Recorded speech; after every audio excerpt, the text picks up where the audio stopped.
Hello बच्चों, स्वागत है आप सभी का अपने यूट्यूब चैनल रवि ज्ञान सीरीज में। आज हम पढ़ने वाले हैं, देखिए आज हम पढ़ेंगे बेसिक नॉलेज ऑफ मैथ, जो कि बहुत ही इंपॉर्टेंट वीडियो होने वाली है। ये वीडियो हर एक मैथ पढ़ने वाले को जानना चाहिए और थोड़े बहुत क्वेश्चन है जो मैथ के अक्सर पूछे जाते हैं वो भी मालूम होना चाहिए। तो आप इस वीडियो को पूरा देखिए ताकि आप छोटे छोटे मैथ के जो क्वेश्चन होते हैं उसको आसानी से समझ पाएँ। ठीक, तो सबसे पहले हम देखिए बात करेंगे बेसिक नॉलेज ऑफ मैथ यानी कि मैथ के बारे में। तो लिखेंगे आप कि जो मैथ है यानी कि गणित, गणित आप लिखेंगे, यहाँ पे लिखिए पहला हेडिंग ऐसे लिखिए गणित। गणित जो है ग्रीक शब्द, गणित ग्रीक शब्द मैथ में से बना है। ठीक, ये सब आपको मालूम होना चाहिए अगर आप मैथ पढ़ते हैं। मैथमा से बना है, मैथमा से, गणित ग्रीक शब्द मैथमा से बना है। ठीक, और जिसका अर्थ होता है, जिसका अर्थ होता है, जिसका अर्थ होता है ज्ञान। ठीक, ज्ञान, अध्ययन, सीखना। ठीक, ये इसका अर्थ होता है। तो आपको मालूम हो गया कि गणित जो है किस भाषा का शब्द है। गणित ग्रीक ग्रीक भाषा का शब्द है। ठीक, ग्रीक शब्द है जो कि मैथमा से बना है, जिसका अर्थ होता है ज्ञान, अध्ययन, सीखना। ठीक, ये हो गया गणित के बारे में। अब देखिए भारत में गणित का जनक किसे कहा जाता है। ठीक, तो यहाँ पे आप लिखें, जैसे कि आपसे अगर कोई क्वेश्चन पूछता है, प्रश्न करता है कि भारत में गणित का जनक, भारत में गणित का जनक किसे कहा जाता है, किसे कहा जाता है। ठीक, तो आपका प्रश्न आंसर क्या होगा, ये आपका समझ लीजिए क्वेश्चन नंबर 1 है। तो आपका आंसर हो जाएगा भारत में गणित का जनक किसे कहा जाता है, आर्यभट्ट को। ठीक, आर्यभट्ट को कहा जाता है। ठीक, अब यहीं पर एक दो क्वेश्चन और याद करिए, जैसे कि शून्य सॉरी आर्यभट्ट को और क्या कहा जाता है, शून्य का जनक। शून्य का आविष्कार किसने किया, आर्यभट्ट ने किया शून्य का आविष्कार। तो आपको मालूम होना चाहिए शून्य का आविष्कार किसने किया, आर्यभट्ट ने किया। और आर्यभट्ट ने क्या किया था, पाई का आविष्कार। पाई ये होता है ना, इसको क्या बोलते हैं, पाई बोलते हैं। तो पाई की खोज किसने की थी, आर्यभट्ट ने की थी। पाई की खोज किसने किया, आर्यभट्ट ने किया। और जो आपका दशमलव पद्धति होता है यानी कि ये दशमलव, ठीक, तो दशमलव पद्धति का जनक किसे कहा जाता है, आर्यभट्ट को कहा जाता है।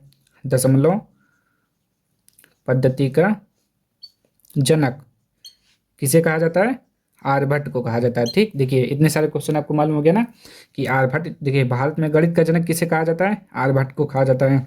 और देखिए आर्यभट्ट ने शून्य का आविष्कार किया, पाई की खोज की, और पाई का मान कितना होता है 22/7, 3.1415 ये होता है ये। ठीक, और देखिए एक दो क्वेश्चन और बचा है उसको भी लिखवा देते हैं।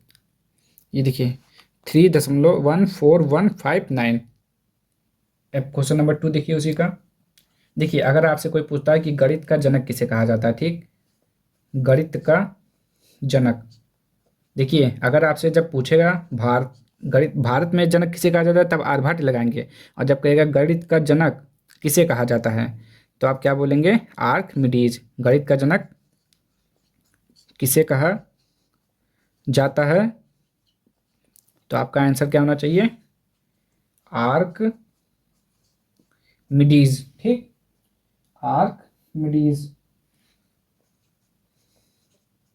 आपका आंसर होना चाहिए, आर्किमिडीज। ठीक, ये हो गया गणित का जनक किसे कहा जाता है, आर्किमिडीज को गणित का जनक कहा जाता है। ठीक, और एक क्वेश्चन और होता है कि देखिए राष्ट्रीय गणित दिवस कब मनाया जाता है, तो देखिए राष्ट्रीय गणित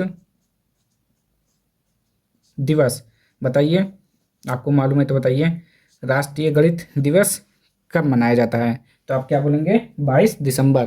क्या बोलेंगे, 22 दिसंबर, लिख लीजिए 22 दिसंबर।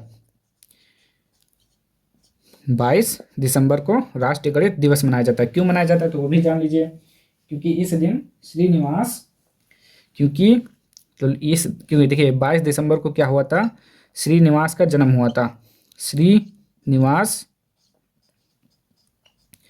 श्रीनिवास रामानुजन, नाम तो सुना ही होगा अपना, श्रीनिवास रामानुजन का जन्म हुआ था 22 श्रीनिवास रामानुजन का जन्म हुआ था, इस दिन जन्म हुआ था। ठीक, इसलिए मनाया जाता है राष्ट्रीय गणित दिवस। कब? 22 दिसंबर को। देखिए अगर आपसे यहाँ पर कोई पूछता है कि बीज गणित का जनक किसे कहा जाता है, तो लिख लेते हैं बीज गणित का जनक किसे कहा जाता है। तो बीज गणित का जनक किसे कहा जाता है, तो आपका आंसर क्या होगा? आपका आंसर हो जाएगा जॉन नेपियर। John Napier. ठीक, ये हो जाएगा आपका बीज गणित का जनक किसे कहा जाता है, जॉन नेपियर को कहा जाता है। ठीक, और देखिए एक क्वेश्चन बहुत ही ज़्यादा पूछा जाता है आपसे कि नंबर, देखिए NUMBER, नंबर को NO करके क्यों लिखा जाता है। ठीक, ये बहुत सवाल होता है, नंबर को NO क्यों लिखा जाता है। तो आज इसके बारे में हम जान लेते हैं क्यों लिखा जाता है। ठीक, क्यों लिखा जाता है, नंबर को NO क्यों लिखा जाता है। तो देखिए आप क्या लिखेंगे, तो आप लिखेंगे, देखिए यहाँ पे देखिए ध्यान से, नंबर NUMBR, नंबर जो है, नंबर लैटिन भाषा के न्यूमेरो NUMERO, न्यूमेरो शब्द से लिया गया है, लिया गया है। ठीक, लिया गया है, जिसका पहला अक्षर आपका क्या होता है, जिसका पहला लेटर N है, और अंतिम यानी कि लास्ट का जो है, लास्ट अक्षर कौन सा आपका, O है। इसीलिए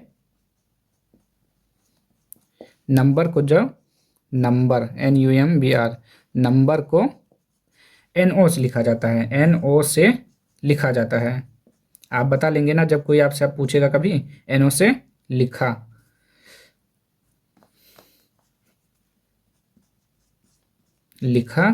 जाता है। देखो नंबर को NO क्यों लिखा जाता है, तो आपने जाना नंबर जो है लैटिन भाषा के न्यूमेरो शब्द से लिया गया है, जिसका पहला अक्षर यानी कि पहला लेटर N, और जो लास्ट का लेटर होता है, यहाँ पर भी लेटर लिख लीजिए जो वहाँ लिखा है हमने, तो जो लास्ट का लेटर होगा O होता है। ठीक, O है, इसीलिए नंबर को NO लिखा जाता है। अब आप बता लेंगे ना कि नंबर को NO क्यों लिखा जाता है, बता दीजिएगा, क्योंकि नंबर जो है शब्द लैटिन भाषा के न्यूमेरो शब्द से लिया गया है, जिसका पहला अक्षर N है और लास्ट में O है, इसीलिए नंबर को NO लिखा जाता है। तो आज के लिए इतना ही, मिलते हैं नेक्स्ट वीडियो में कुछ अलग टॉपिक के साथ। तो अगर आपको ये वीडियो पसंद आई हो तो लाइक कर दीजिए, शेयर कर दीजिए, सब्सक्राइब कर दीजिए, और कमेंट बॉक्स में अपना ओपिनियन ज़रूर बताएं। ठीक, मिलते हैं नेक्स्ट वीडियो में।